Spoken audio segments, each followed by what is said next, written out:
Let me know if you can hear me okay, if you can see me all right. Let's see here. We already got 37 people in the chat here. As always, let me know where you're from and what time it is there, because it is Saturday early morning here in Bali, but I know that for probably a lot of you in North America, it is Friday evening. So we are definitely on different time zones. Huh. Why is stuff not going through? Oh, maybe now. Don't know if there's a lag on my end or something. All right, we got Juan here. We got Colin from New Mexico. Thanks for letting me know it's all good, Thomas. Hello to Frank, to John. All right, wonderful. Steve from North Carolina, David. Okay, good.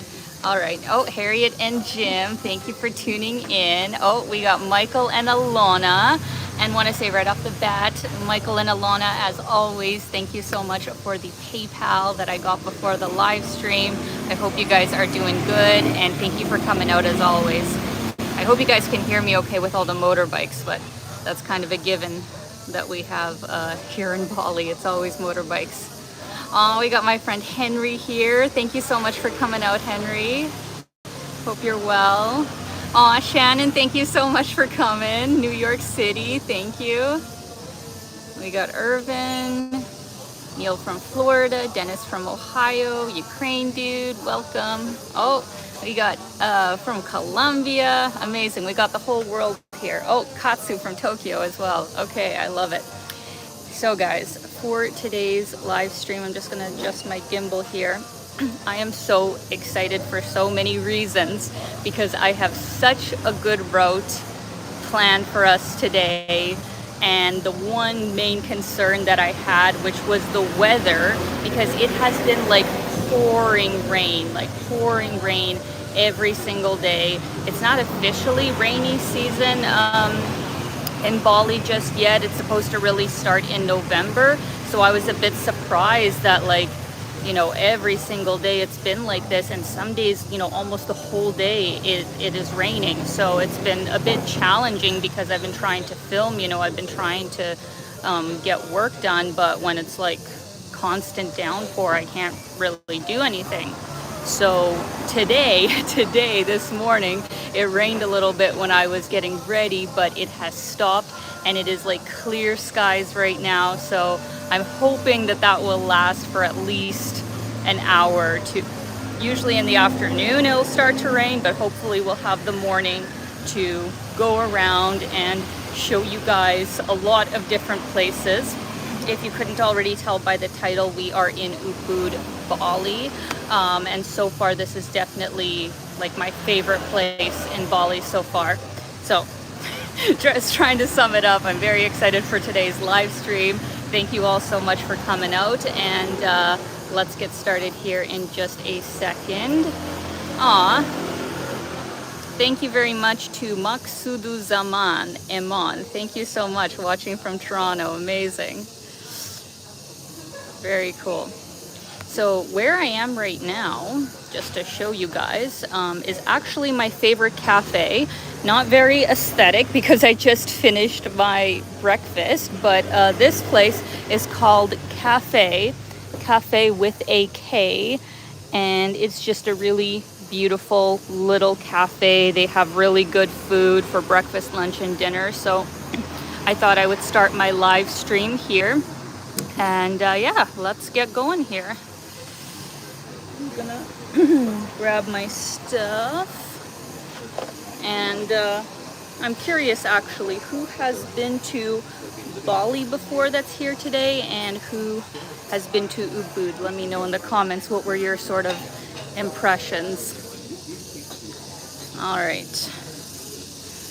What's actually nice about Ubud as well is that compared to Canggu, I find that the walkability is much better, even though it's still kind of skinny sidewalks. You still kind of gotta watch where you're going, because sometimes, there'll be holes or something will be kind of out of place, but it's much more walkable than Canggu.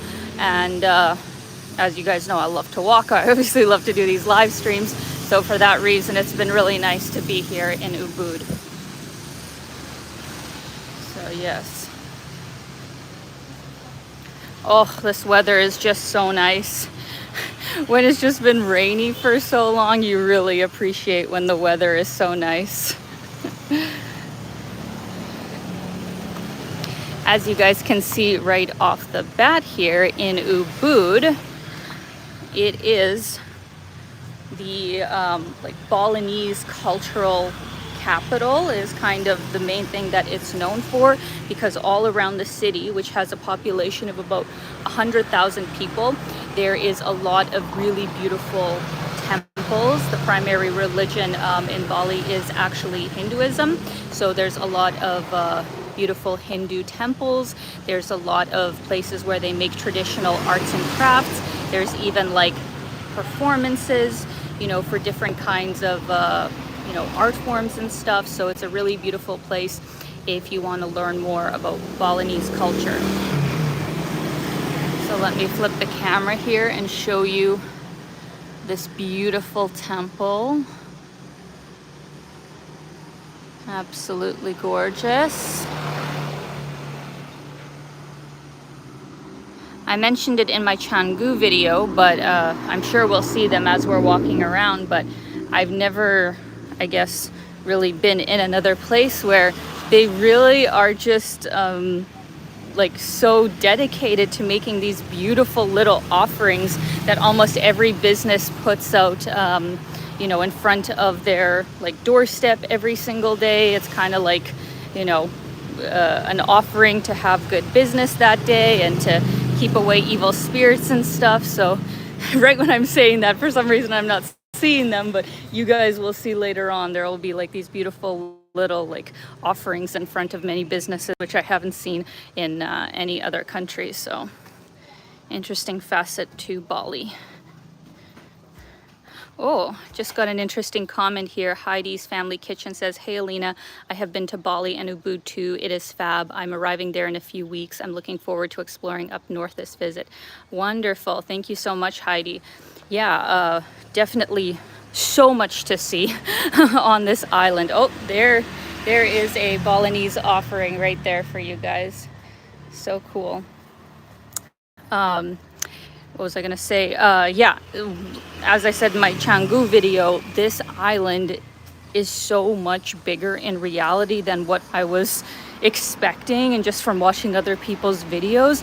There's so many areas that I think a lot of people that are coming here for just a few weeks really don't get to see, which is primarily in the north, because to drive all the way up there from, let's say, the airport or like Kuta area or something, it would take like 4 or 5 hours. So for most people, they're not going to go all the way up north. So it's really great that you're going to do that, Heidi, because I think there's a lot of beautiful nature that isn't that well explored by regular tourism just yet. I want to say a big thank you to Harriet, Jim, and Yuki for the super chat. What were your first impressions of Bali, likes and dislikes? Very good question, and thank you for the super chat. Well, first impressions is, yeah, as I just mentioned, it's a lot bigger than I expected. It takes a lot longer to get around just because, you know, the roads are quite narrow. Traffic can really build up, so that would be the negative, I would say. But the positive, and there's so many positives, like I'll say right now, I'm 100% coming back to Bali, like 100%. I have enjoyed my time here so much, and there's so many things that I haven't been able to see that I could, you know, stay here for months on end and be so happy to explore this area. Because first of all, it's beautiful, obviously. It's got stunning nature, really, you know, beautiful shops, restaurants, everything you need they have here. But probably the biggest draw, to be honest, is the people. Like the Balinese local people here are so kind, so lovely, and just so peaceful, you know? that's kind of what I miss, you know, sometimes in my travels is if I just feel, you know, on edge when I'm walking around and stuff, you know, it really makes the trip much harder. But when you feel just so at ease and everything's, you know, quite peaceful, it just makes everything easier. So the Balinese people here are really lovely, and yeah, I would 100% come back to Bali. Already planning my next trip. All right, flip here the camera. What is this? There are so many bungalows. Is that all for down here? Maybe it is. Because see, one thing about Ubud is that in general, I will say that the prices are 20-30% less than they were in Canggu, because Canggu is kind of, you know, the popular young people's like party place. There's a lot of like you know, beach clubs and stuff like that where they're charging crazy prices. Here in Ubud, as soon as I got here, and the amazing accommodation that I got, just a local guest house, staying with a local family, it is substantially less expensive than what I was seeing in the south. So Ubud is definitely a budget-friendly destination. Oh my goodness. Thank you so much, as always, Jim Ross, for the very generous super chat. You were right, Ubud definitely is more my style. Well, we got to do a walk and talk with Alina. The thing about Asia is that they are not a babysitter culture. If you walk into a hole, it's your fault. Only beat to Singapore, Taiwan, and Japan. Sorry, not sure.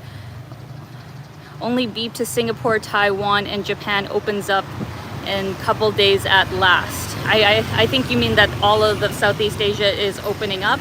And yeah, I mean, there's so many amazing places to see in Asia, and all the places you listed, other than unfortunately Taiwan, I will hopefully be going to in the next few months. So very nice to see all of them opening up.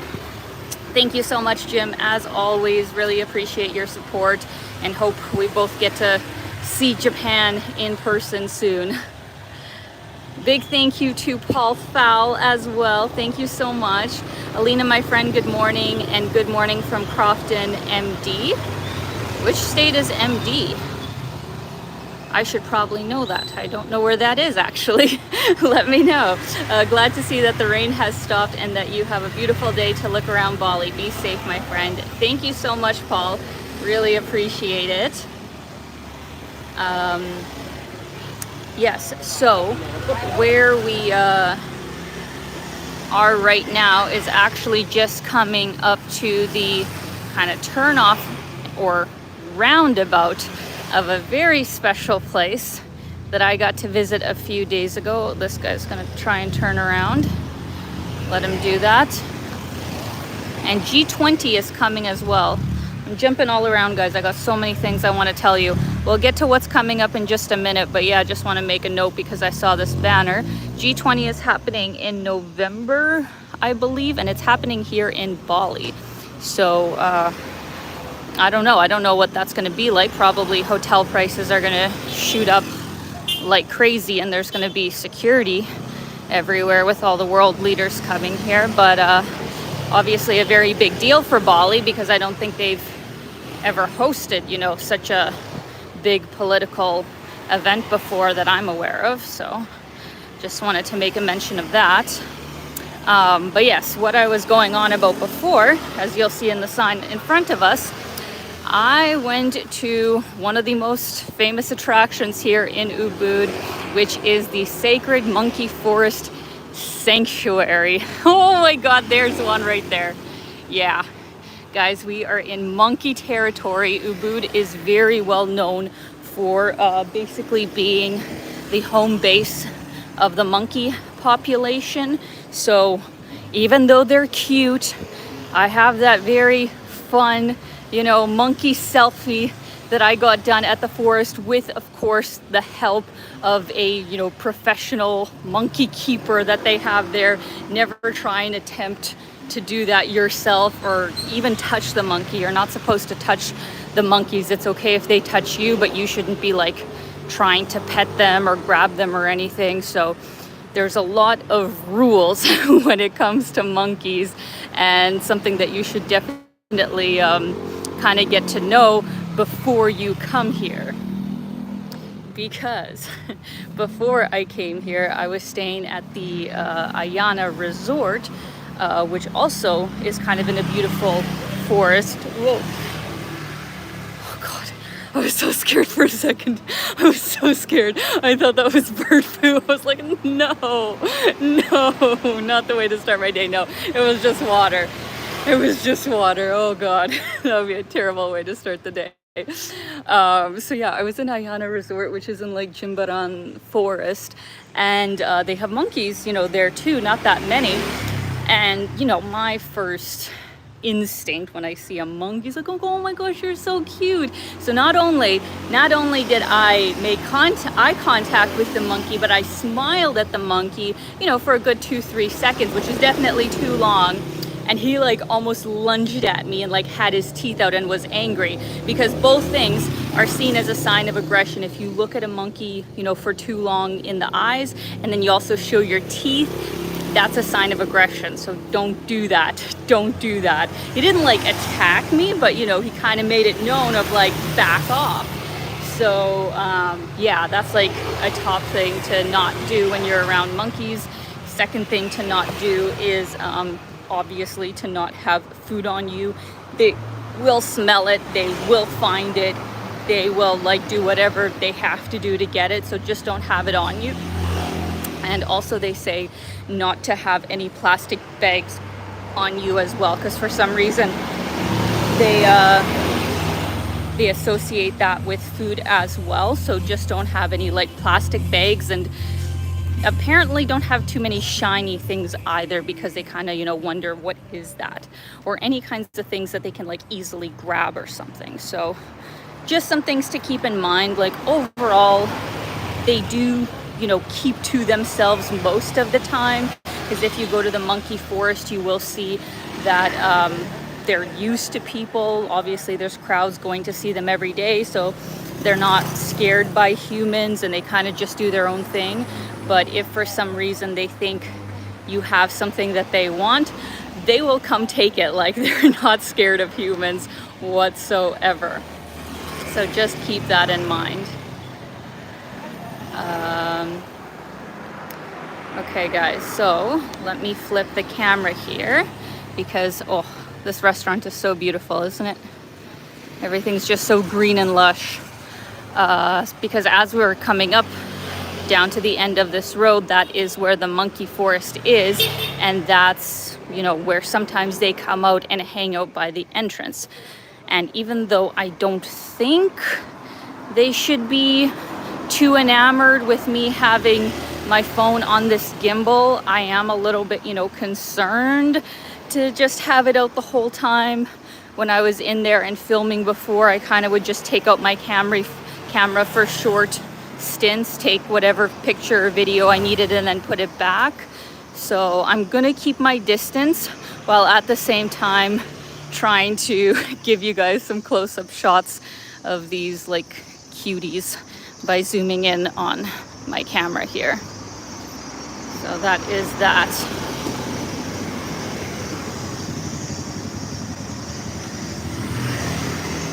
Steven asks, "Который там час сейчас?" What time is it right now? It is 9 a.m. With Toronto and NYC, we're exactly 12 hours apart. So whenever it's like 9 p.m. there, we're 12 hours ahead. So that's an easy way for me to kind of remember the time difference. With Japan is actually a place that's quite difficult time zone wise, because it's like 15 hours or something, and it's usually only super early morning or super late at night where I could like talk to my friends and family in Canada and stuff. 12 hours is still actually not too difficult to work around.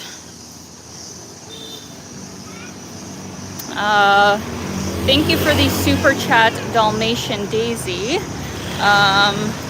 Were you close to the area where the scooter stampede occurred? Not sure really what you're talking about. There was a horrible stampede that happened on the soccer stadium in Indonesia, which is super tragic. That happened about a week ago, but I'm not aware of any kind of scooter stampede, if that's what you mean. But either way, obviously a terrible situation. Okay. All right, guys. I have to keep my wits about me now because this is the exit gate of the monkey forest. Lots of big monkey statues here. Aha, I see some over here. They're just like walking around, don't care about the traffic, no big deal. You guys see them? Let's see. There they are.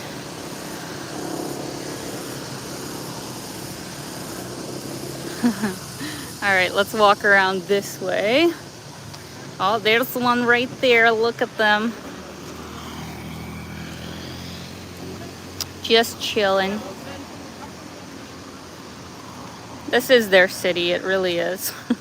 They own this place. And what's good about the monkey forest, like, I don't know, maybe some animal rights activists would still say, oh, you know, they should never be around humans. They should never be, I don't know, fed by humans. But I 100% support a place like the Monkey Sanctuary because it's a huge area and they are not at all confined to just staying there. As you can see, they can wander quite literally wherever they want in the city, but the monkey forest is an absolutely, you know, beautiful place. Doesn't have cars obviously going through it, so they are safer there, and they do feed them like healthy fruits and vegetables. So I think, you know, that's a fairly ethical sort of way to run an attraction where you get to see animals, you know, closer up than you usually would in everyday life. So it's about $8 Canadian to go to the monkey forest, so about $6 US, and definitely worth it. Here's this guy. I'm just gonna pause here.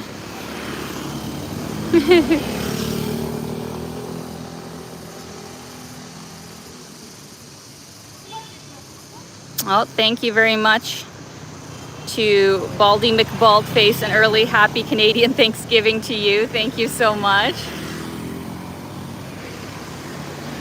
Jim says the monkeys in Singapore jump from trees or buildings on food stands and can liberate food from your hand and be gone before you even realize it. Yeah, that makes sense. Like, I'll be honest, they make me nervous. They make me nervous ever since, like, the one in Ayana, like, you know, kind of lunged at me and stuff, you know? It's like I didn't expect that. But, you know, like, once again, I was the one in the wrong of, like, what you're supposed to do. So now that I've learned from that, you know, it's unlikely that it should happen again. But still, you know, like I said, they're definitely not afraid. And whenever somebody or some animal is not afraid, it doesn't matter how big or how small they are, because they are just, you know, gonna go for it. It's kind of like the small, oh, see, look, guys, look at this. See? What? Oh, you got food. Yeah, so you never carry food. A plastic bag. Yeah, oh, a plastic bag, that's why. Yeah, so you never carry plastic bags, guys. I'm just gonna walk past that real quick. Holy hell. Oh boy. Well, you guys got to see that in real time. There you go. Exactly what can happen.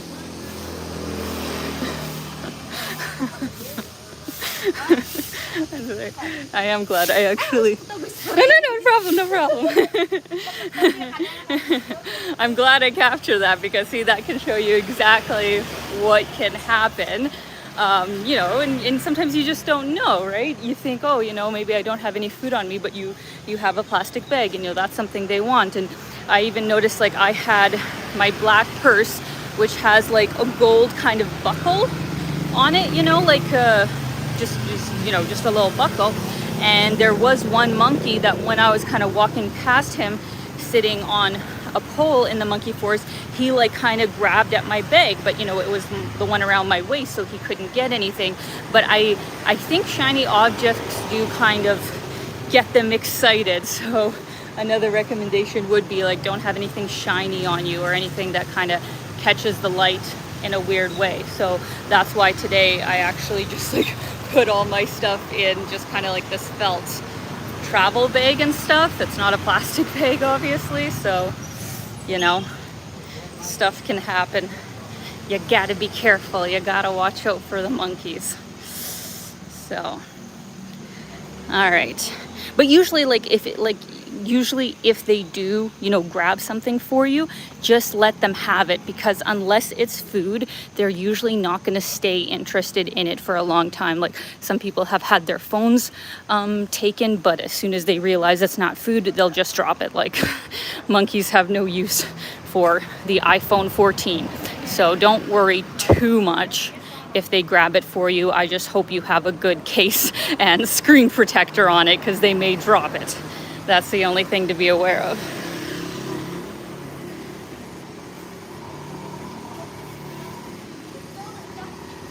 And the street that we are walking down right now is actually the Monkey Forest main street.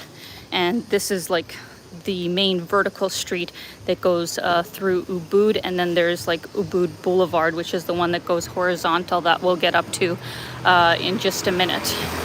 Or not in a minute, probably in like 10-15 minutes.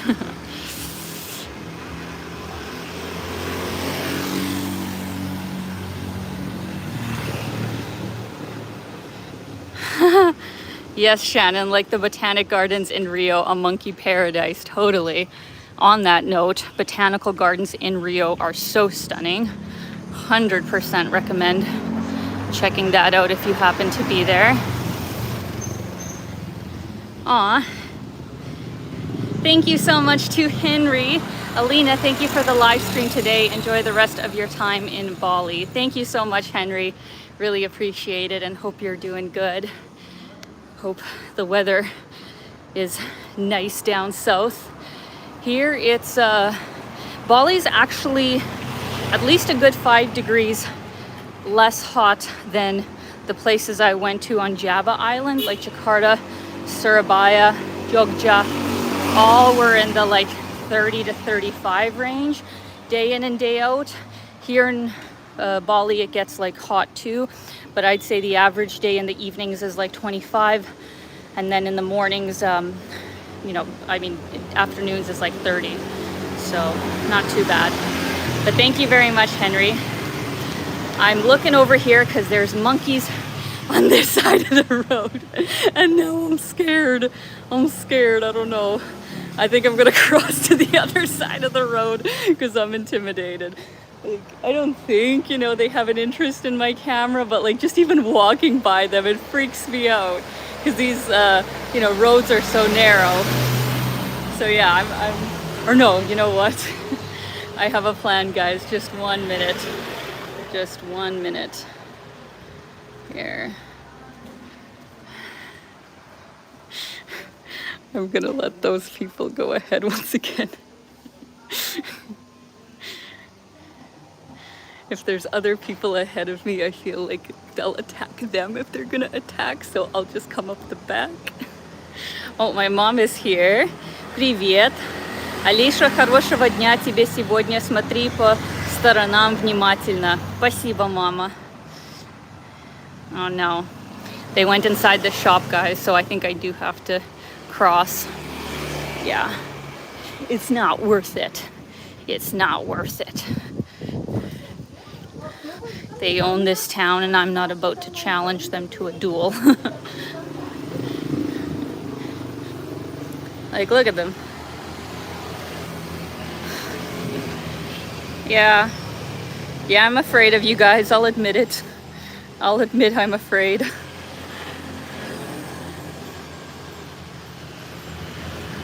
All right. I'm not proud of the fact that I allow monkeys to bully me, but that's the reality. That's the reality of the situation. Oh my God, there's one over here. Jesus, hell to the no. Oh shit, I'm fucking scared, guys. I'm fucking scared. Holy hell. Shit. I don't know what to do. I'm just gonna stand over here. I'm gonna stand over here. I'm fucking scared. Oh my God. Look at these.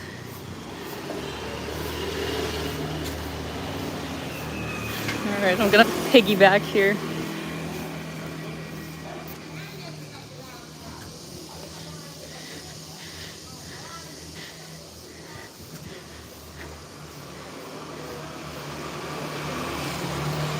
Oh, sorry. Oh, sorry. Okay.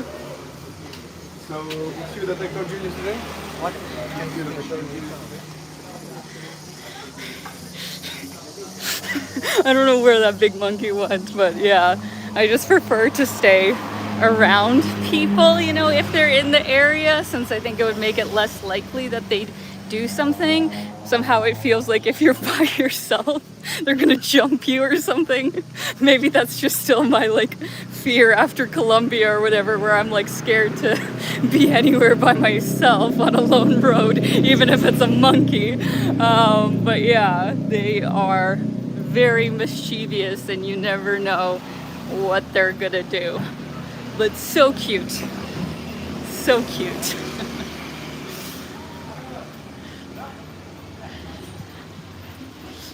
Alright.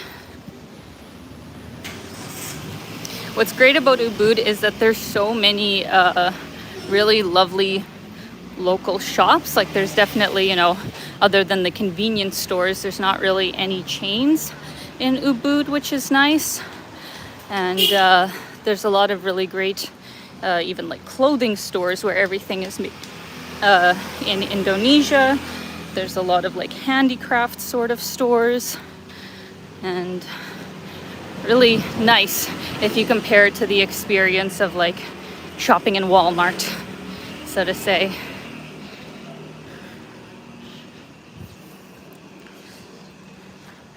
Actually, that's a chain, so I lied. There is a few chains, but not many. Another thing that I want to recommend to you guys, this is just a money changer, but I'm going to use this as an example, or maybe, yeah, there's one over here actually. One thing that I didn't know before I came to Bali, and that now is definitely something that I watch out for, how to take out money here. You will see a lot of places that have like just an ATM in the middle of the street. So actually this one is in a convenience store, so it's not the best example, but if I find one, there's places where you'll have ATMs that are in literal like stand-alone booths all over the city. Now, while they are convenient, I would personally steer clear of them and not use them, because while Bali is overall a very safe place, the most common crime that can happen is that there are ATM skimmers. So for those of you that don't know, in an ATM, they can put this like little device that can retain all of the card information. When it's used, they usually install like a little camera so they can actually see your PIN. Basically, they're tampering with an ATM machine to gain your details and be able to take out more money and have your information. So if you are in Bali, and overall I think anywhere else in the world, don't ever use ATMs that are just on the street or kind of standalone sort of places. Always go into a proper bank, use their ATMs, because here they'll have like security guards and also cameras, so it's far less likely that any of those kinds of ATMs are going to be tampered with, or even like one in a big fancy mall. Those are like good too, because I was actually reading the reviews of so many standalone ATMs when I was trying to go take out some money, and so many places reported having a skimming device installed in those standalone ATMs. So be very careful. I personally would not use those types of places unless you have absolutely no other option. Like there's absolutely no other ATM you can use. Just go to a bank, like just have enough cash on you when you do have the opportunity to use a proper one. So just a quick tip. Thank you so much to Rahul. Another fantastic live stream. I thoroughly enjoyed all of your content this week from YouTube to Instagram. Absolutely top notch. Thank you so much, Rahul. I'm very happy to hear that.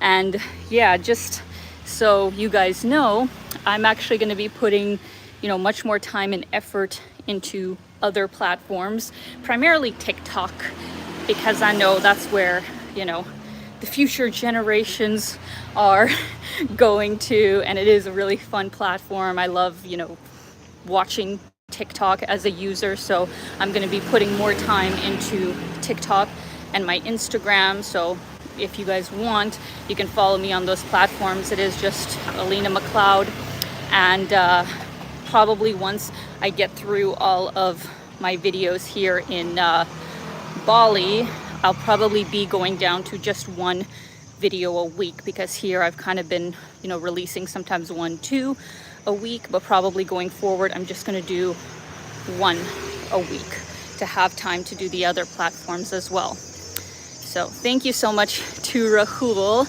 for supporting my channel as always. I hope you have a wonderful evening in Canada, and thank you as always.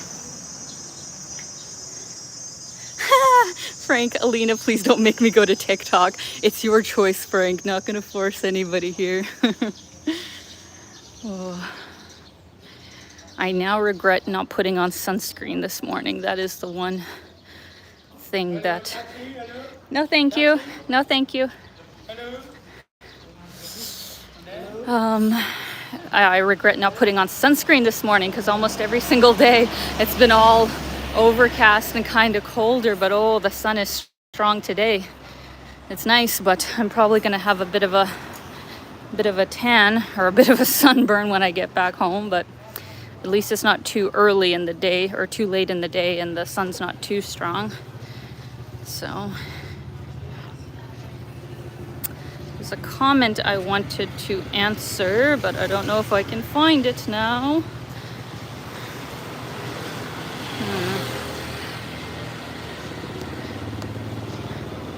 All right, I can't sadly find it, but Onwards was showing you guys this street.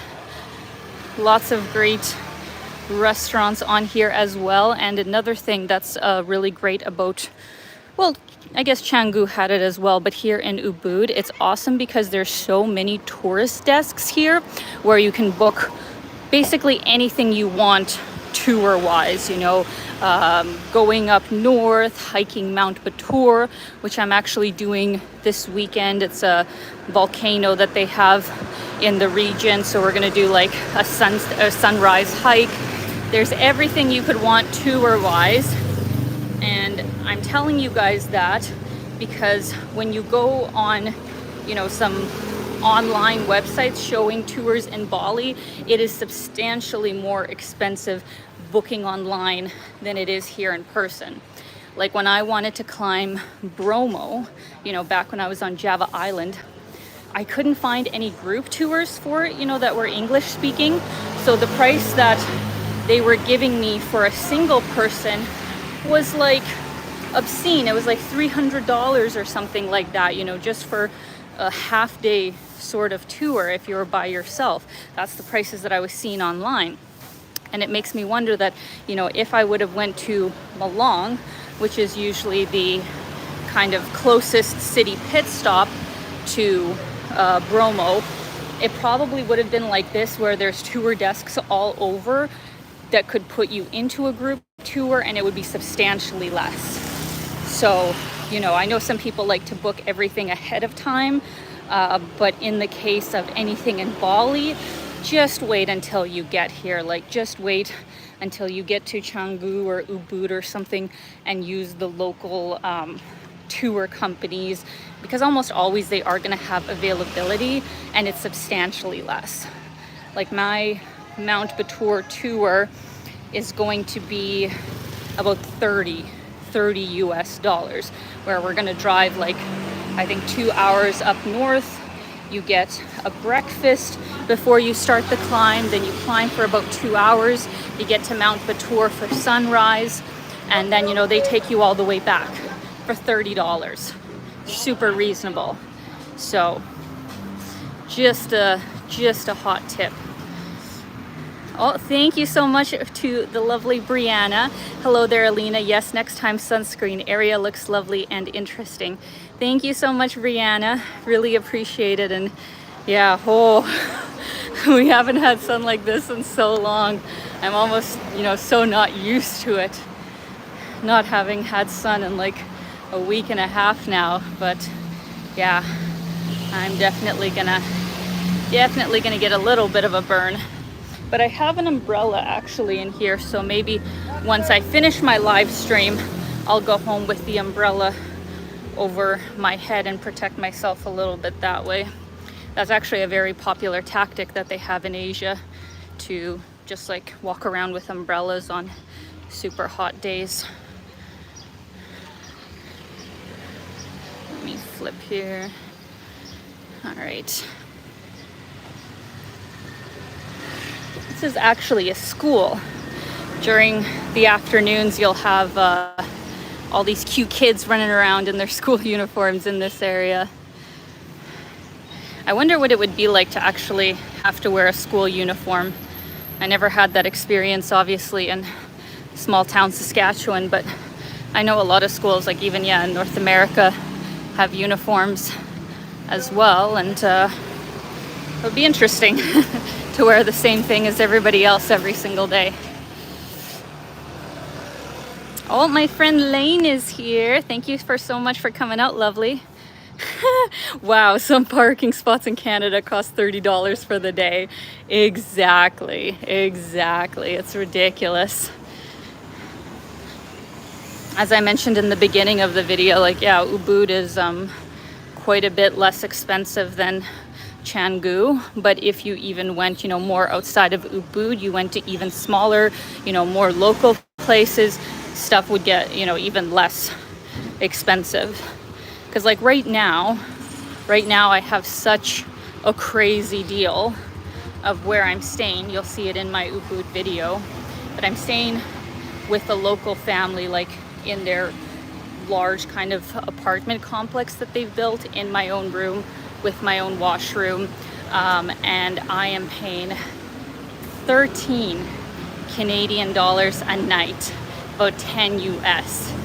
It's wild. And that's like even low for Ubud. Like I literally got the deal of a century, because they're the nicest people as well.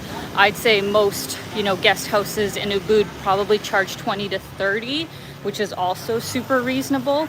But this place, you know, for whatever reason, they have very low prices. Like I'd be happy to pay them even more, but you know, I'll pay what they're asking. So yeah, my accommodation every single day has only been about 10 US dollars. And then my meals, eating like, you know, super bougie, eating wherever I want, is also, you know, less than $10 a meal. You could for sure, you know, eat for $10-15 or less a day if you are really on a budget. But if you want to just splurge and go to the nicest places, from a Western standpoint, you still aren't spending that much money. So there is that. Oh, this is actually so nice. Just gonna stand out here for a second. I'm pouring sweat. Yes, Lane, the uniforms at Flight Center. Oh my God. Absolutely not. Dude, it costs $13 for a single block of cheese here. I know, right? It's sad. It's very sad. Of course, like we have to keep in mind that for the average, you know, Balinese person, these prices are very expensive. So, you know, it really is all relative to what your situation is. But of course, in Canada, I think it's safe to say that over this last year, prices have gone up substantially with inflation, with a lot of different industries. So Canada is not a budget-friendly place whatsoever right now.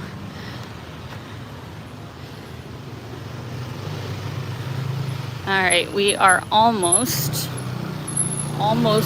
to where I want to start, but actually I want to take you guys maybe through here first, because first of all, it's shady.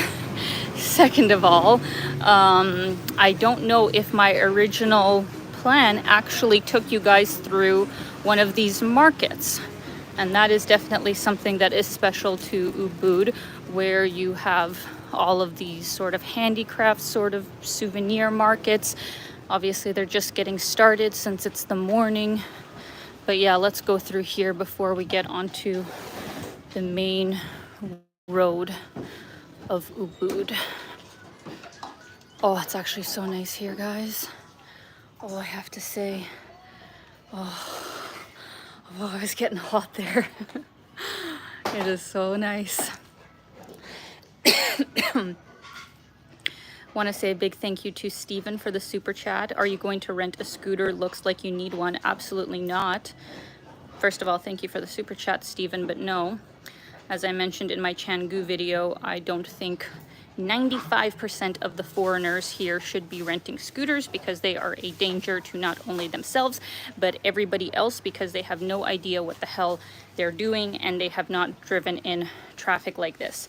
I have never driven in traffic like this, and I'm not about to try and learn here in super busy Bali. If I was like way up north where there's next to no traffic, maybe. But that's not the case here. The traffic can still get pretty crazy, so absolutely not. I will not be renting a scooter. It's just so much easier to have a local drive you. You order it through Grab or Gojek, still very inexpensive.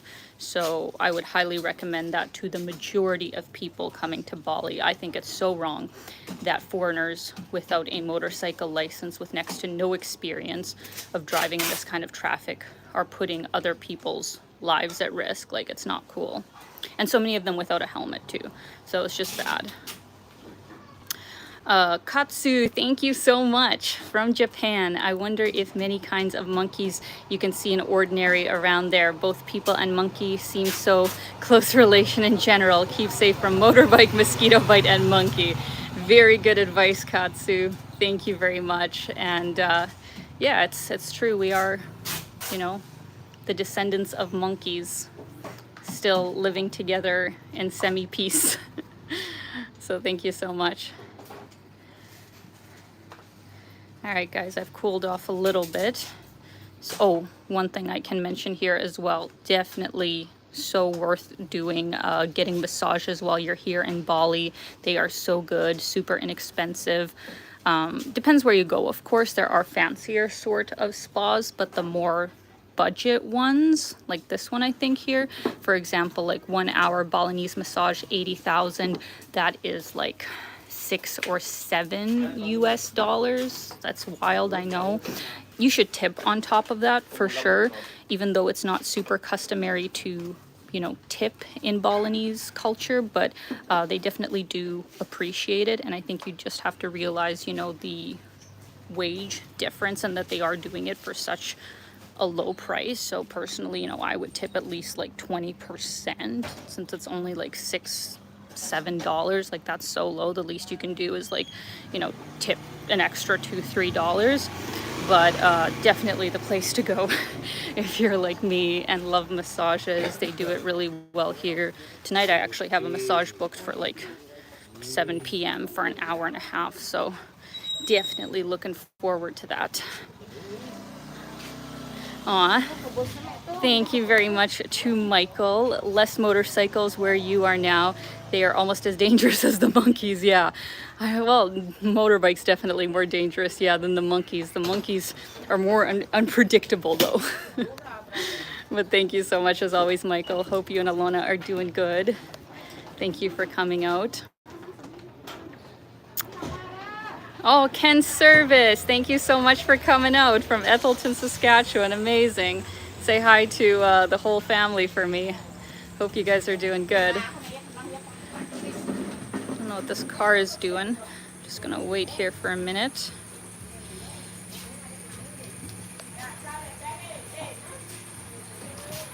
Let's see here. I don't know what this guy's doing.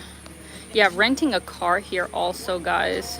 Renting a car here, really not the best idea. Like, you're gonna be in the most narrow roads trying to turn around like this dude's trying to turn around.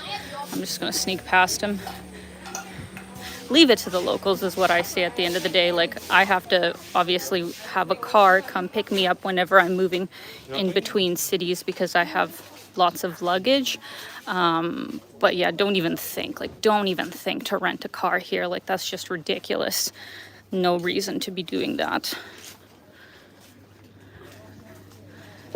Look how nice.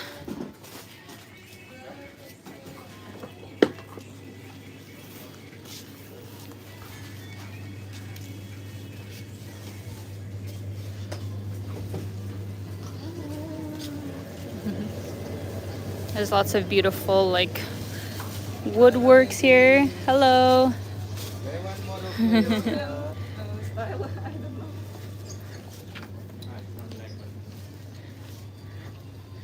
We can go exit out this way.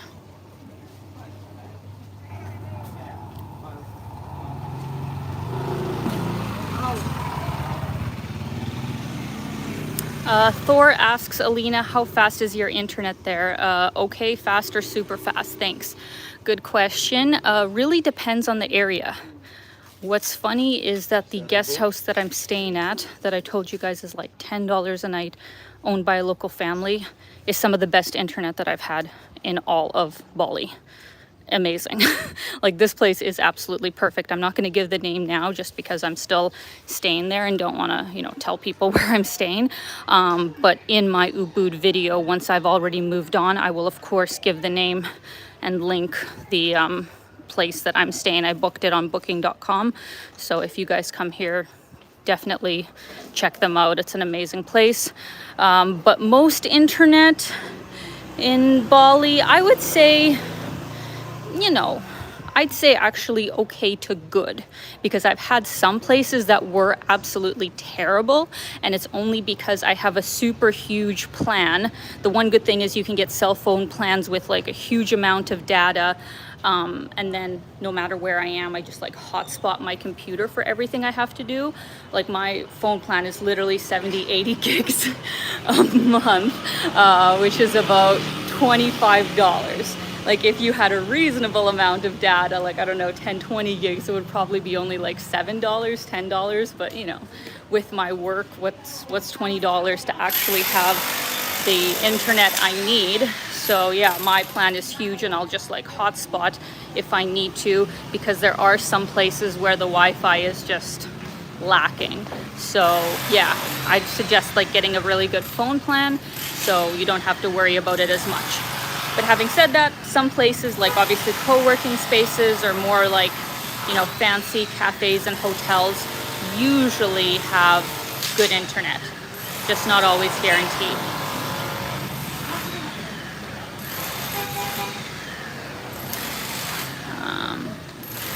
All right, friends.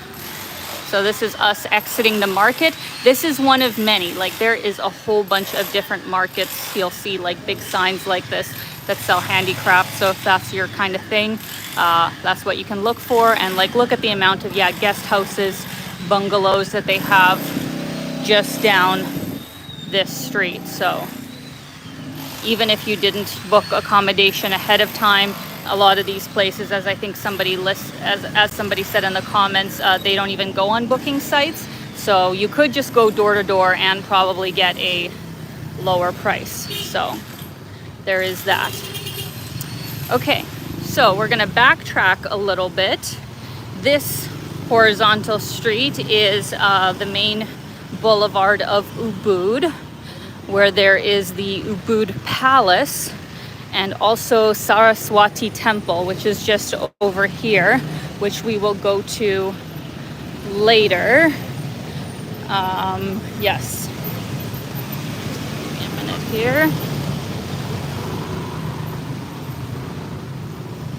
It's actually in a lot of the temples that they have the nightly performances for like the traditional Balinese dance and like live music and stuff. So if you're walking down this street at night, you will see so many guys selling tickets for the nightly shows, and they are legit. Like you do actually, you know, get the tickets from them. So if you want to see some traditional like Balinese arts, come here in the evening, buy a ticket, and it's usually inside of the palace here.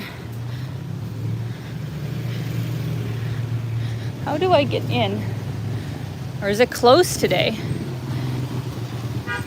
What the heck? Okay guys, so this is the Ubud Palace. Why is it closed? Or maybe it, okay, one sec. Maybe I have to go all the way around. Let's just go see.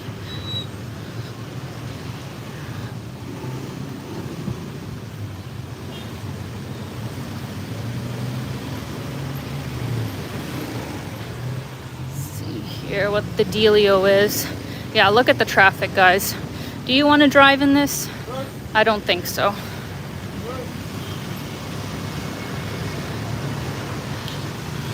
Honestly, my biggest tip to anybody who's coming to Bali, like, get your accommodation in a place that is at least fairly walkable, you know, like in Canggu or Ubud. So at least you can walk to a restaurant, you know, go to a shop. There's things to do within walking distance. And then if you need to go somewhere farther, yeah, you can take like a motor. No, thank you. Oh no, guys. I don't know what that was about. This is like the central hub of everything. I don't know why I've been losing service here. Hopefully it doesn't change our plans. I got mixed up.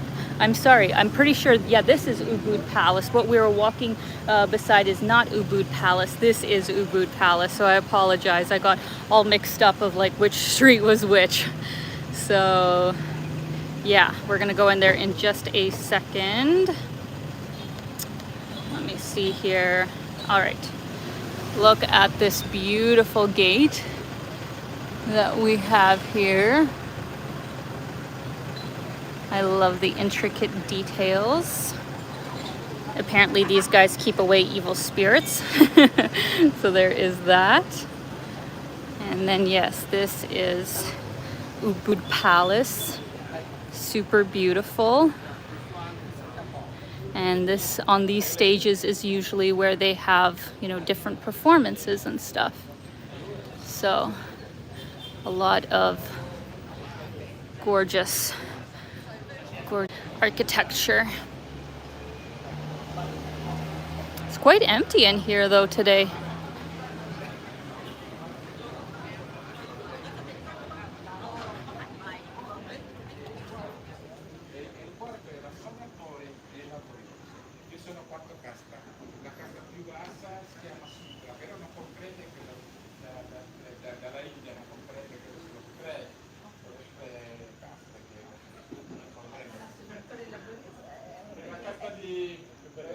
Stunning. Absolutely stunning.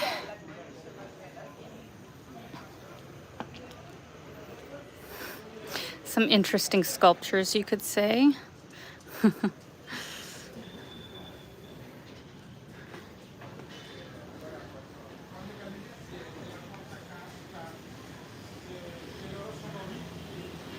What's also impressive, as you guys may be able to hear in the background, but like that Balinese tour guide, he's speaking in Spanish, right? Because the people he's showing around, that's obviously their language. But it's super impressive because I've been, you know, on a few different tours throughout Bali, and it's like there will be so many guides where like some speak Chinese, some speak, you know, Korean, some will speak Russian, you know, and a lot of them are self-taught. So it's incredibly impressive. It's incredibly impressive anywhere where anybody speaks 2, 3, 4 languages, and especially when they've learned it themselves. So the Balinese people here are, you know, very hardworking people and really, really smart to be able to learn languages like that. Just wanted to point that out.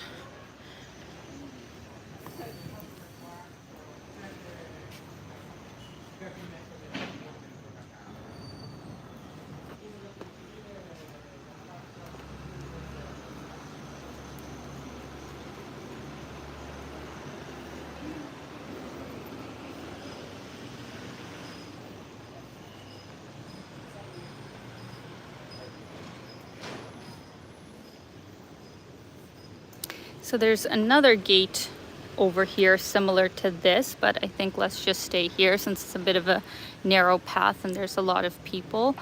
But yeah, this was just a little tour of the Ubud Palace. There's obviously a lot of areas that regular tourists are not able to go into, but you can go into this general area for free. And in the evenings, as I mentioned before, they do have the cultural performances, so it's actually much more lively to come here at night and see that if you get the chance. Tickets really aren't that expensive, so definitely worth coming to.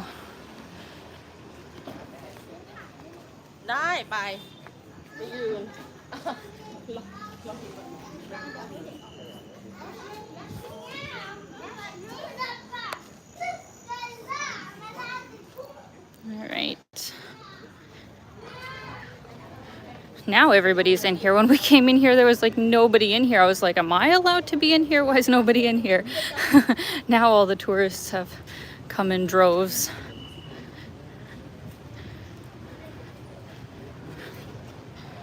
Oh, we got 340 people in here now. Amazing. Thank you all so much for coming out. I think I saw before that Shannon had asked a good question about the food, about the local food, Balinese food, and yeah, something about that. I'm sorry, I can't find your comment now, Shannon, but I did see it come up where you had asked, you know, about local food, and I will actually have a whole video about that, of trying some unique Balinese dishes, taking a Balinese cooking class, trying the world's most expensive coffee. Comment down below if you know what it is and why it's so expensive. That will be in the video. So I'll leave most of the details for that video, but on a whole, I will say that it is very tasty and very different, you know, very different from any other cuisine that I have tried. Like, of course, there are some similarities to other, you know, Asian cuisines in the area, but very unique. It really is different than anything else I ever tried. Like, very carb heavy in the sense that most dishes are very rice or noodle based. Most have like meat and egg, but it is nice because they have a lot of really delicious fresh tropical fruits here, right? So you can get a lot of really great fresh juices, kind of exotic fruit desserts. So even though I wouldn't say there's a lot of like fruits and vegetables used in main dishes, they're usually used for like juices and desserts, which is nice. Yes. All right. Yes, some people have heard of coffee luwak. I'm happy to hear that. Oh boy. All right, so yeah, you guys will see why it's the most expensive coffee in that video. I'll keep it a secret for now.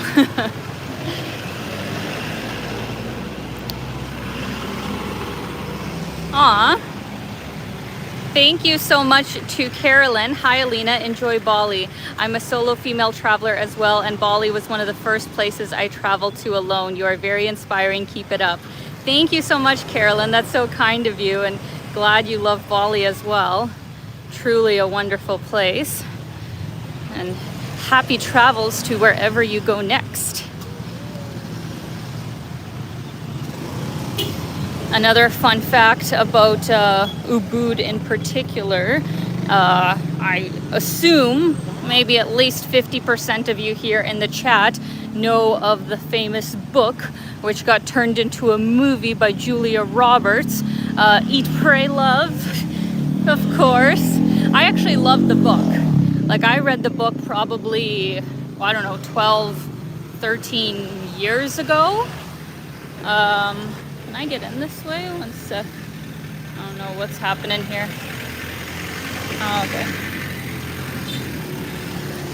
Oh my god. All right, one sec, guys. All right. Yeah, I read the book 12, 13 years ago and loved it. You know, it really made an impact on me. The movie, even though I absolutely love Julia Roberts, was just okay. You know, I wouldn't say that the movie actually did it for me, but the book was amazing. And apparently, you know, Ubud was like the main place where she actually spent a lot of time. So this cafe in particular, I believe, was used as a location in the movie. It's called Cafe Lotus, where you have this lovely cafe that overlooks Saraswati Temple and all these gorgeous lotus flowers. How beautiful is this, guys? Like, this is next level. This is actually my favorite temple in all of Bali that I've seen so far, and I even saw the most famous one, which is the Gate of Heaven temple, just a few days ago. And I would say that this one is my favorite one, primarily because of the beautiful lotus flowers. I'll try and give you a close-up shot in just a minute.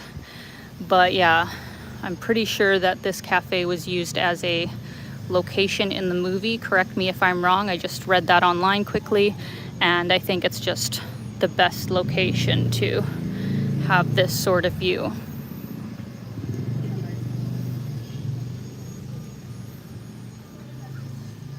Aw. Want to say a big thank you once again to Harriet, Jim, and Yuki. Have you learned any words in Balinese, and have you met any digital nomads?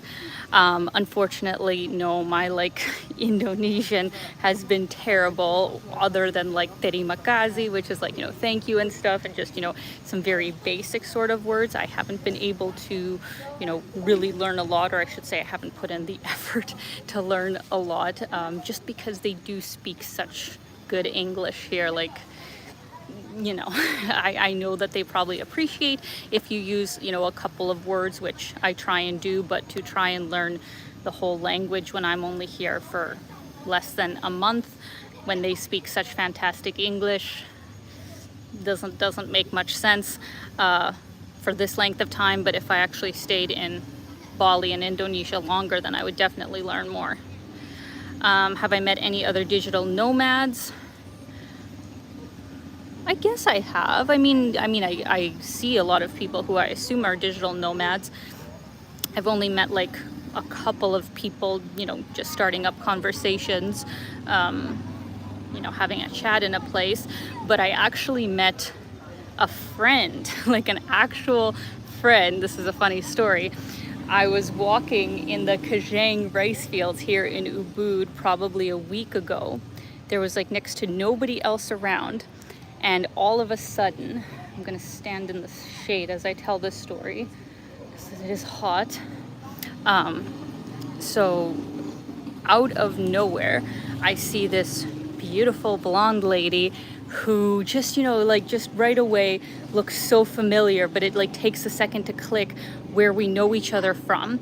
And she sees me, and we kind of like look at each other and are like observing each other for like a good 4 seconds before we're like, oh my god, like, how is this possible?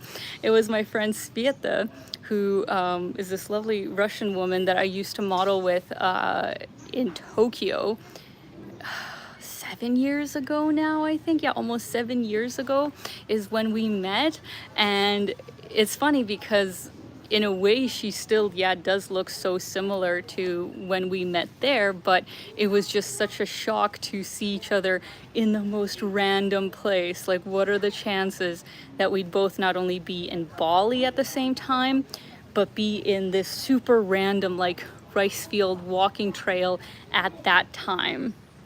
So it was a super like serendipitous sort of situation, and we were both just like at a loss. And just a couple nights ago we ended up going for dinner and hanging out, so that was definitely something unexpected and super cool. And she's living here now. She actually works remotely from Bali for the last couple of years, so I guess she's a digital nomad. And very, very crazy chance encounter that we would both be here at the same time. So that was really cool. This is embarrassing, but like, look, just like, look. It is so hot out. Oh my God. It is gonna be a scorcher today. So guys, let me take you closer to this beautiful temple and give you a closer up view.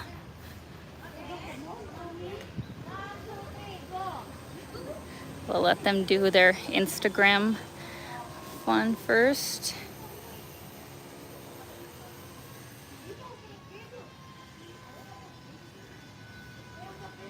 All right, let's get by.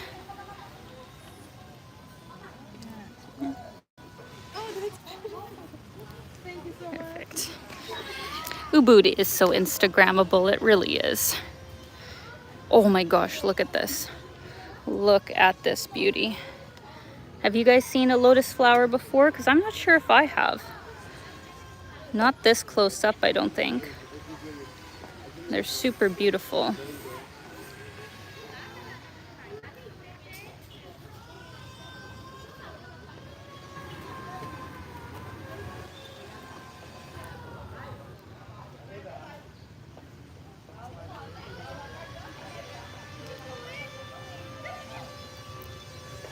So yeah, as with the palace, we aren't allowed to actually go in the main area. I think it's only for, you know, people of the religion, and if they're having some kind of traditional ceremony or something, you are only allowed to go to the outside sort of portion, but still incredibly beautiful.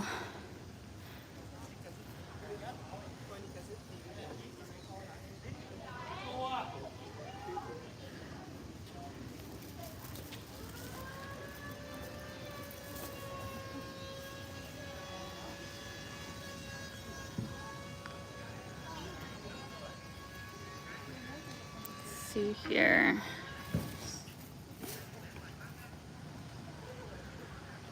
Oh, that's cool. Adrian Boyko says, I ran into a former Vancouver co-worker in Prague. Yeah, isn't it funny when that kind of stuff happens?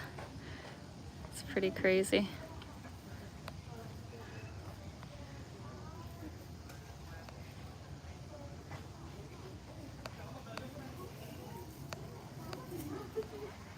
All right, friends. As much as I'd like to just hang out here for longer, I know that it's only going to continue to get hotter throughout the day. So there's one last place that I wanted to take you to, which will in and of itself take a bit of time. So since we're like, how much are we in? We're an hour and 15 almost into this live stream, getting back into my super long live streams like back in the day. Yeah, I want to take you to a really beautiful place, and it's still probably going to take 15 minutes to actually get there and then to actually show you it. So let's keep moving before it's like 12 p.m. and super, super hot out and Alina becomes a tomato. So. Hello.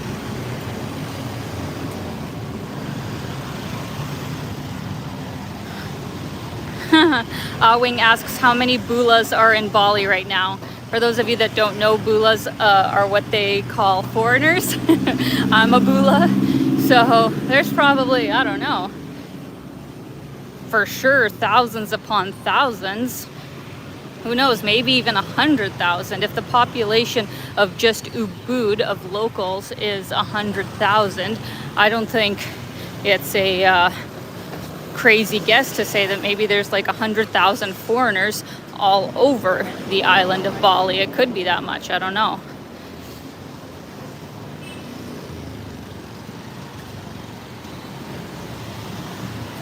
And yes, there are a lot of Australians here.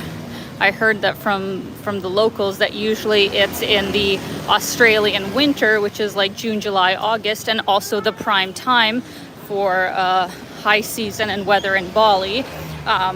This place is just packed with Aussies. Like it's almost all Australians, they say, because you know the flights from anywhere in Australia to Bali are usually direct, not that expensive, and you know pretty close. So Aussies are probably their main English speaking demographic compared to Canadians or Americans. The second, you know, group of English speakers, I would actually take a guess, are people from the UK. I have heard a lot of people with a British accent here in Bali, so in a way I have a feeling that Canadians and Americans are not that big of a demographic here, just because it is, you know, quite a long ways away. No, thank you. Flights, you know, are quite expensive. Actually, interesting story on that, but there's a puddle I gotta try and get across. One sec. Ah, no, I got my feet wet, damn it. All right.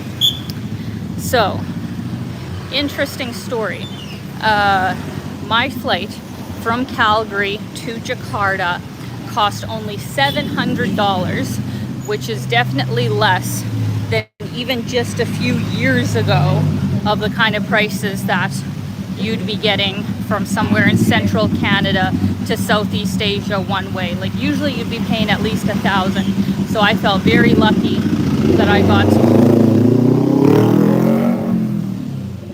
hate those damn motors. Yeah, I was very happy to get that kind of price to go to Jakarta.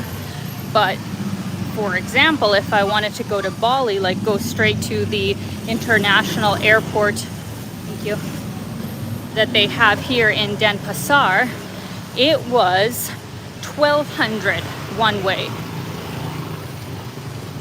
Substantially more expensive to go, you know, for a flight from Jakarta to Bali is like maybe 2 to 3 hours at most, and automatically that adds another like $500 on top, just because it is, you know, another extra stop and isn't a common place to be flying from Canada anyway. You know, it's not a normal sort of route. So to fly to Bali from North America, it is quite expensive usually. But to fly to, you know, Jakarta was thankfully quite reasonable for me. So if you guys are thinking of coming here and you're from, you know, Canada or the States, I'd urge you to see what the flights are like to Jakarta in the scenario that you'd also want to travel around Java Island.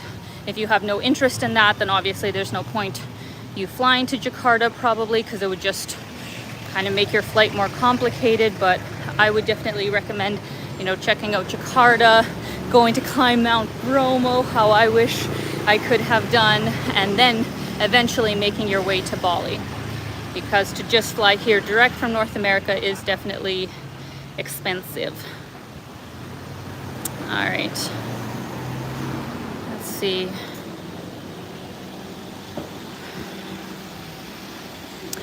Oh my goodness, it's hot. All right, we are making our way forwards. Can anybody guess where I'm going? Can anybody who has been to Bali before, do they know what I'm doing that is in this direction? Let me know in the comments. It's a very famous walk. A very famous walk in Bali. Recommended to me by a whole bunch of people, so I just did it for the first time yesterday and was very impressed, so I decided to end my live stream by doing this today.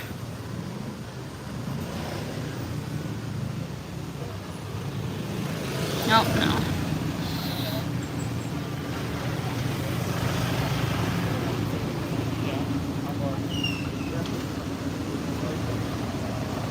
Look at this, yeah, 3 people on a motorbike. Totally no. Oh my god, 4. There's a little baby on there. I mean, I'm not one to judge, you know, everybody's gonna have a different level of risk assessment, but I would never, you know, I'd be very scared if I had children to put them on a motorbike. It's one thing to risk your own life, it's another thing to have kids on those things. I don't know.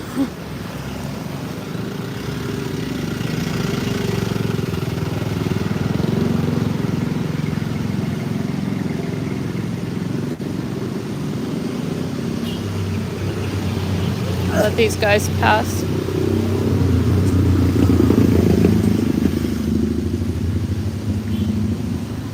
All right.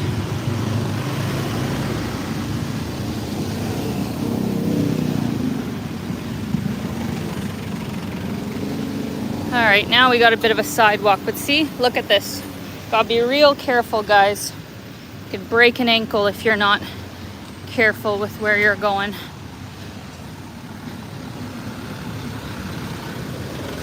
At least it's shady here.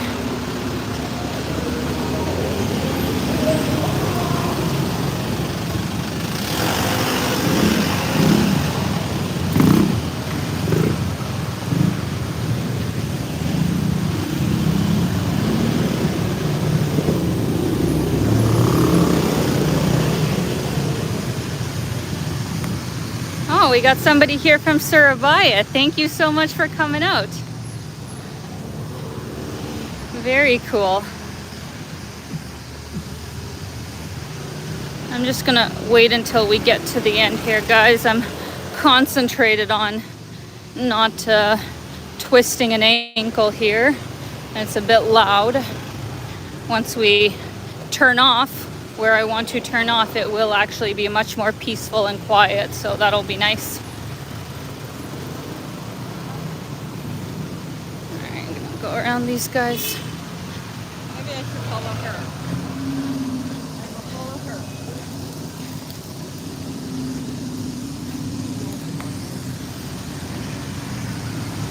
Oh, frick's sakes. Yeah, sorry guys, I'm just not gonna talk for a little bit. Just gotta pay attention here.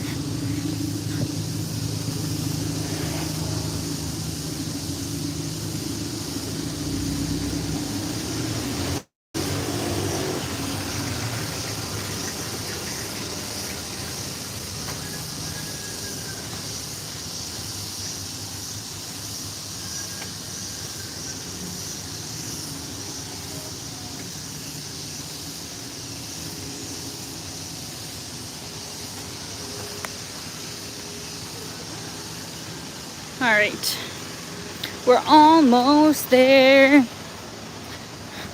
And nobody has guessed it, at least I don't think I saw it in the comments of where it is I am going. Has anybody heard of the Campuhan Ridge Walk? Very famous place in Ubud.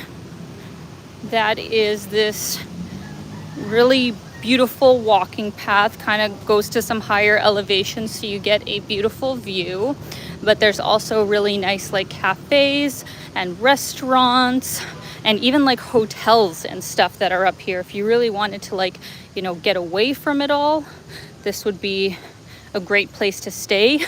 But actually yesterday when I was doing this walk, and it was like a good half hour in, because we're not going to do the whole thing, but I was maybe like halfway, so like a 30-minute walk at least from where I am right now. There was people with suitcases that they were trying to lug up these like cobblestoned up and down, you know, sort of path, and they were having a time. Like, they were pouring sweat. They were like stopped, exhausted when I came up to them. So highly don't recommend getting your accommodation in that area. No thank you. No thank you. Highly don't recommend getting your accommodation in this area if you have a lot of luggage. Like, hello. Only if you have like a light backpack and are willing to trek, you know, day in and day out to get there, or take a motorbike, I guess, but it is pretty remote. So this is the start. Campuhan Ridge Walk. Super lush. All right. You can hear the river. And you really are in the rainforest. Colin asks, what are people offering you? Oh, they're just trying to sell like souvenirs, like little trinkets and stuff. Or there's a whole bunch of people who are offering like taxi services. One thing that you'll especially see in Ubud a lot is a lot of people, you know, just offering themselves as guides and taxi services. And most times, like if you can negotiate what you think is a fair price, I think most of the time you will be absolutely fine. And, you know, in that way, you're not giving extra money to a middleman like, you know, Grab and Gojek and stuff. Because I understand that, you know, some of the local people who work as taxis don't like those apps because it definitely cuts into their profits. But personally, I still prefer to use the apps and then just tip the drivers extra, you know, so they do make extra money, just because I prefer the safety aspect. You know, I personally prefer to have my route all recorded. And what's nice about Grab anyway, I've never used Gojek. With Grab, they have a feature that Uber should 100% implement, where in your Grab app, you can not only send your location to friends and family, but you press just one button. If, let's say, I don't know, you're in a compromising situation with your driver, and it will immediately alert the authorities in the area. They will have your exact location, and they will, you know, have all the information about the driver and everything. Amazing. 100% Uber should do that, because I don't think they have that. And, you know, just as somebody who's traveling by themselves, I really appreciate that kind of, I'm going to stop because it's hot. I appreciate that kind of safety aspect for it. So even though I know the local taxi drivers don't like people using that kind of stuff, I, for my own personal safety, prefer to. And then I'll just tip the drivers extra so they are, you know, making a good wage in that way. So that is my tip. Oh my goodness. So where we are right now is Campuhan Ridge Walk, and the first part is a bit more elevated, like a you know, uphill sort of trek to begin with before we kind of level out on the flat part. So enjoy the beautiful nature and the sounds of the, I think it's cicadas. Can any locals know what the name of the insect is? It sounds like cicadas to me.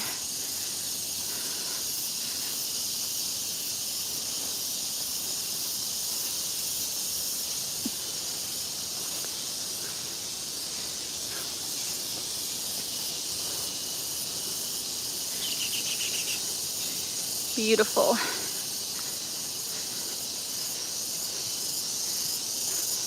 Crickets? I don't think it's crickets. Or could it be crickets? Actually, I don't know.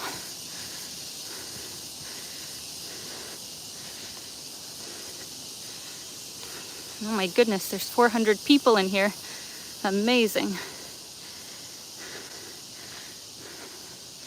This is a great place to go for like a morning or evening walk.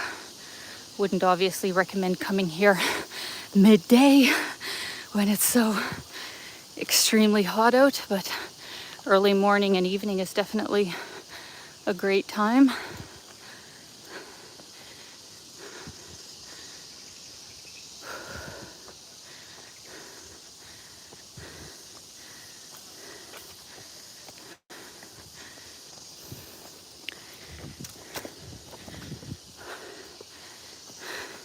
Yes, I am dehydrated. Bora Bora asks how much do you need to drink to not get dehydrated? Probably far more than I've drank this morning. I will say that. I wish I had a bottle of water right now, but kind of hard to open a bottle of water and hold my live stream at the same time. So I'm gonna try and keep going for about 5 to 10 more minutes. Once I get to like a little rest stop, I think that is where I'll end the live stream, because yeah, it's been an hour and a half, guys. It's been a nice big morning walk. And before I even started this stream, I had already walked for like half an hour. So today I'm gonna walk like probably 4 hours in this heat. So I need to have a drink of water, cool off in the shade for a bit, but enjoy this beauty for the next 5 to 10 minutes or so. I actually forget how far along the first rest stop is. Whew.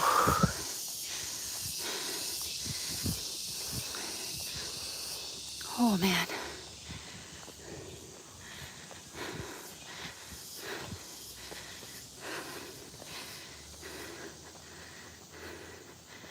I'm gonna stop in the shade for just a sec. Holy hell.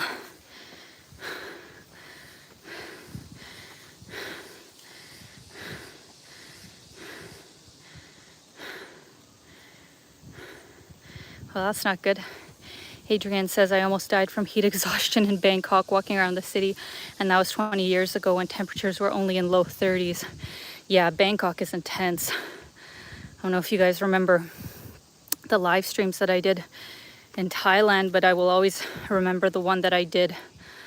It was on Phuket actually, where I ended up probably, yeah, like heat stroke or something of the like, as I was doing the live stream. And yeah, I had to stop because like I first of all was almost getting like a little bit dizzy and lightheaded, but I could definitely feel that my body was overheating. So it's not a joke, you know, you really gotta be careful when you're in these more humid countries, and especially if you're not used to it, right? I think somebody who lives here for a long time can take the heat much better than somebody from Canada, obviously. So, you know, don't push yourself. Make sure you have enough water to drink, take lots of breaks, and ideally like do your exploring in the beginning of the day or kind of later in the afternoon. Midday, ideally be somewhere with air conditioning if possible. So after I finish my live stream, I'm probably gonna go back home, take a shower, take a little rest, maybe do some editing, and then once it's not as hot out, I'll go back out again. So yeah, very pretty though, isn't it? Really gorgeous place. I love this comment from Arrow Unlocking. I felt like I'm watching Dora the Explorer. I love that. That's funny. Oh yeah, you can get leg cramps from dehydration as well. That's not fun. Let's not think about that though. I'll be fine, you know. Thankfully I had some water, and I also had like a big green juice for breakfast, which is, you know, super hydrating, lots of electrolytes. So it's still only about 10:30 in the morning. So even though I'm pouring sweat and it's quite hot out, it's not as bad as it would be if this was like 1 p.m. or something. By then it gets super, super intense. So I'll be all right, guys. At least I hope so. This is beautiful though. Look at this. You really get a sense of the height of everything. There's some houses over there. Charul says it looks like my backyard. Lucky. Your backyard rocks then. This is a pretty nice backyard to have. Oh. No glamour here, guys. Like, look at the sweat. It's like it's going into my eyes. We're just in a sauna. Just in a sauna bath every day. And there's really nothing you can do about it. Like, for a while I tried my best of like, I don't know, trying to use like powders to kind of like cover up the sweat, or like try and find fabrics that don't get as sweaty, but it's just, it doesn't work. Like, I don't usually sweat that much when I'm in other countries like Canada or whatever, USA. Even when I'm working out, I don't feel like I sweat that intensely, even when I'm working out that hard. But something about the humidity, I think, it just pours. Like, it just pours. And usually I don't even like to wear makeup because it just goes down your face at the end of the day. So whenever I visit Southeast Asia, I don't even really bother to wear makeup because it's all just gonna pour down my face anyway. So yeah. Let's see here.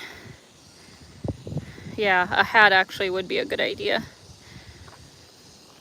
Okay guys, I think, no, let's make it to the first. I think I can make it to the first kind of coffee place. There's coffee places all throughout the road here, but I think there's one not that far from the top of this hill.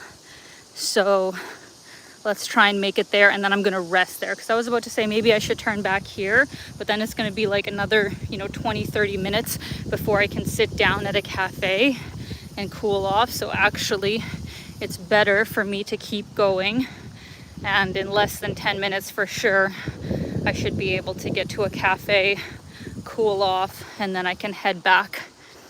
Because Harriet and Jim asks, how far is it back to your place?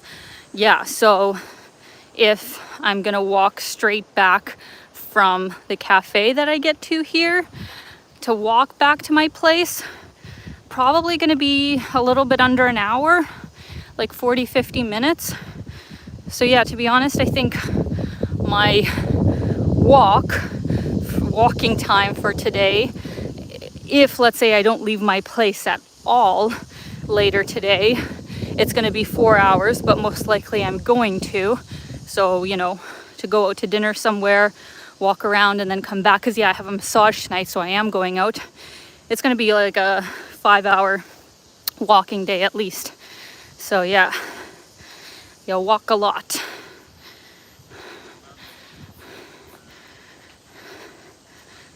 Whew.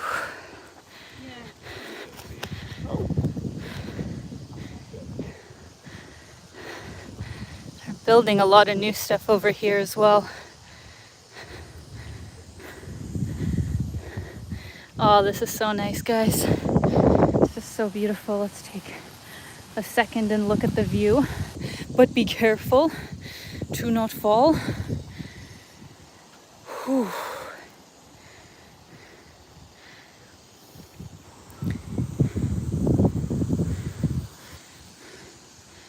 Oh, I have a story that I'm going to tell you guys in just a second. Just jogged my memory to hear the grass rustling, and it made me jump because, one sec. Oh, I missed a super chat. One sec. Oh, frick. What the heck? One sec, guys. I missed a super chat. I apologize. Another one from Michael and Alina. Thank you so much. We are going to finish our night and get some more rest. Enjoyed the live stream so much, Alina. Looking forward, damn it, I can't see, to many more showings. Keep smiling. Cheers to a wonderful person. Thank you so much, Michael and Alina. Hope you guys have a great night, and thank you so much for coming out. Truly appreciate it. Okay, last story I want to tell before hopefully we should get to the rest place. So that same day when I met my friend Sveta in the Kajang rice fields, keep that in mind. And like the Kajang rice fields, while they are a popular place for tourists to walk, like you can kind of just go for a walk similar to this, it's an actual, working rice field area where you have a lot of locals, harvesting rice, doing other kinds of farm work. The paths are much more narrow, you're much more in the fields, much more in nature than you are here with this wider sort of path.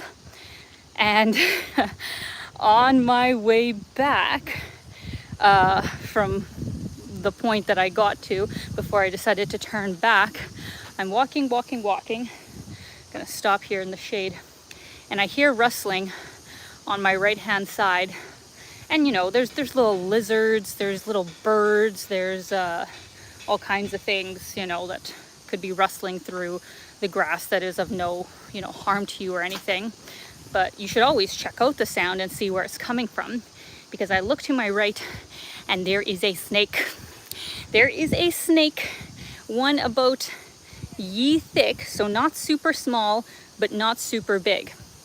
And for anyone who doesn't know, Indonesia, especially here in Bali, has a lot of snakes, like thousands of different breeds. Most of them not poisonous, not really a threat to you, but enough that there are definitely snakes that are 100% a threat to you. Anything from like spitting cobras to I believe it's pythons that they have here, like enormous, you know, scary snakes that could absolutely like suffocate you. But let's not get into the details. Yeah, lots of scary snakes that you should be aware of as well, like especially what they look like. And I had, you know, briefly looked up the kinds of snakes, you know, the kind of markings you should watch out for. And from what I saw in those first articles, it was more or less snakes that had like rings around them, you know, something that really wasn't normal. And so this snake that passes on my side, like very close to me, probably a good like 2 feet away from me, he was, you know, going this way, I was going that way, was brown. Just a dark brown, you know, color. And from my limited, you know, knowledge of snakes, usually if they are just that one brown color, usually that means they're not a threat. So, you know, I was a little spooked, but I kept, you know, going. And obviously the snake didn't try and go after me or anything. Usually with most snakes, if you just leave them alone and you didn't like step on them or, I don't know, encroach on their territory, they're probably not going to do anything. So my encounter was obviously fine, even though it kind of freaked me out. But I go sit down at a cafe afterwards and was like, you know, I should probably research a bit more about the snakes here just so I know what to watch out for. And as I'm now really diving into all the different kinds of snakes, I realize that there's a very good chance that the snake that I saw was a spitting cobra.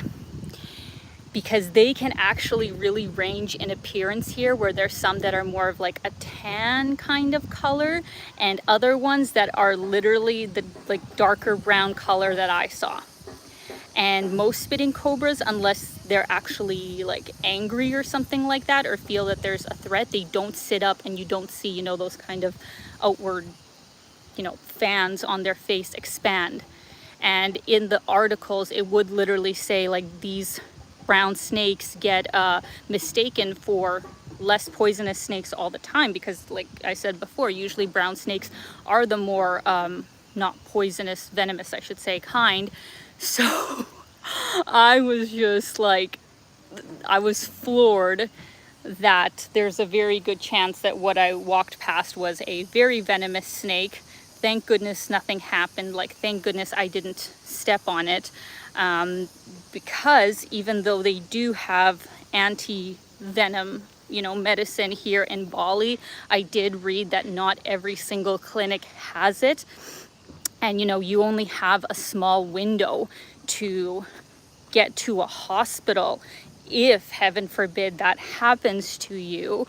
And you definitely like would need help, because what you're actually supposed to do if you get bitten is like absolutely area. They say actually the best thing to do if you get bit by a snake is to keep the limb or the area, whatever gets bitten, usually I guess it probably would be your leg, as still and as straight as possible. They even say like, you know, tie it with, I don't know, a branch or something like that, or something straight to keep it straight, and then, you know, get to a hospital as quickly as possible. So if you were in the middle of nowhere though, and didn't have, you know, anybody to help you, ideally, you know, you try and get somebody with a motorbike to try and take you to the hospital as quickly as possible. But, you know, where snakes usually live is nature places like this in the middle of nowhere. So, you know, you really got to think, you know, in the bigger picture of like, yeah, okay, if I'm going out to nature, like what is my plan B of like if something happens, are there people around that could help me? Do I know the emergency numbers to call? And also kind of knowing ahead of time which hospitals actually have anti-venom, because as I said, not all. So not to freak you guys out, something that you should be aware of. And for being only in Bali like 2 weeks, I already, you know, have an experience of possibly, I'm not saying that for sure it was a spitting cobra, but it was for sure a snake that looked like it, you know, passed me on just a regular walk. So it's not usually that much of a threat. You're much more likely to get in a motorcycle accident here in Bali than you are to get bitten by any kind of venomous snake. So just keep that in mind. The snakes can of course be deadly if you unfortunately, you know, step on one and they attack you or something like that. But usually if you just leave them alone, they're not going to do anything. They're just minding their business. It's motorbikes that I think are honestly the biggest danger in Bali, as well as some, you know, natural events like flooding can happen here, and there's volcanoes here, so those kinds of things.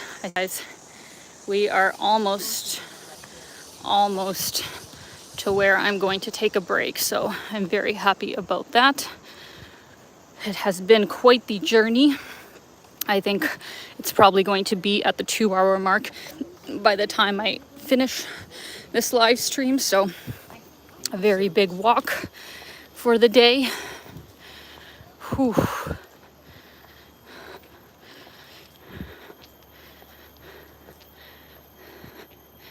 I love these gates that they have here all over Bali. They're so unique. Oh, this place is good. Yesterday, like I said, I did this walk and I went all the way to Kastara, Sun-Kissed Pool Bar. Highly recommend. Gorgeous place. And even if you're not staying there, which also does look like a cool hotel to stay at, their pool and like restaurant, hotel, bar is gorgeous. So if you do this walk and you have the stamina, walk another like 30 minutes and you'll get there. And it's a great place to grab a drink, grab some food. I think you can use their pool if you like order enough food or maybe pay a fee. But yeah, there's all these places that are nice as well. On the way, there's a particular coffee shop that I want to go to that I think, let me just find it.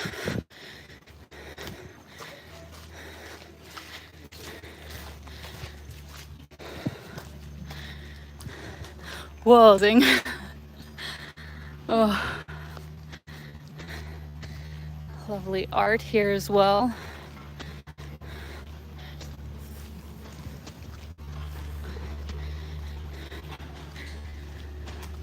Oh, that breeze is heavenly. Oh my goodness.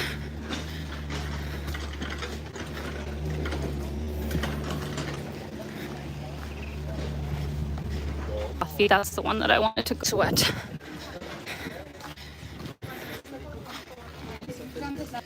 All right. Where should I sit? I guess over here.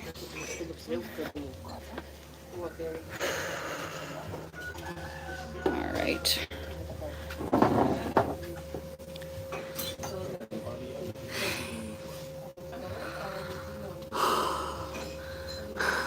It's actually not that bad. I was expecting that my mascara would be more down my face than it is, but it's not as bad as I thought. Everything okay now? Can you guys hear me okay?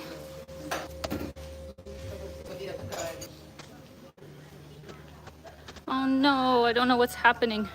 It's weird because I can hear myself and see myself fine, but I see people leaving and none of the comments that I assume people are sending are getting through to me. Oh no. So sad. Okay, well, guys, I wish I could see what the issue is, but If you can hear me somewhere out there, thank you all so much for coming out. I really appreciate it. I had a great time. Love, and hope you have a great evening, day, morning, wherever you are. So lots of love, guys. Bye.